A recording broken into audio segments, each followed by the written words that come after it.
একটা সময় বলিপাড়ায় চাউর পর্দায় পাওয়ার কাপল অভিনেত্রী কাজল ও বাদশা শাহরুখ খান। বিশ্বাস হতে কষ্ট হলেও এটিই সত্য।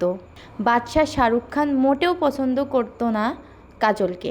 এখানেই শেষ নয়, তিনি নাকি চাননি বি টাউনে কাজল প্রতিষ্ঠিত হোক। তার জন্য রীতিমতো নিন্দা করতেও পিছুপা হননি তিনি। ঠিক কী ঘটেছিল? তখন পুরো দমে চলছে বাজিগর ছবির শুটিংয়ের কাজ। একের পর এক প্যাকড শিডিউল। মাঝে হঠাৎ একদিন আমির খানের ফোন আসে শাহরুখ খানের কাছে।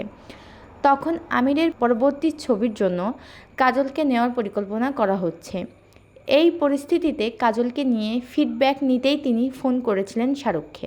আর মুহূর্তেই শাহরুখ জানিয়ে দিয়েছিলেন কাজলের সঙ্গে কাজ করা যায় না।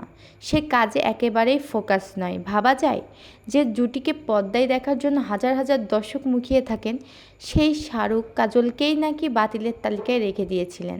এক কথায় জানিয়ে দিয়েছিলেন আমির যেন কাজলের সঙ্গে কাজ না করে। এরপর কাজলের সঙ্গে যখন ছবি হিট হয়, তখন শাহরুখ খান নিজেই বাজিগর দেখে তড়িঘড়ি ফোন করেছিলেন আমিরকে। জানিয়ে দিয়েছিলেন পর্দায় আমাদের কেমিস্ট্রি অদ্ভুতভাবে কাজ করছে।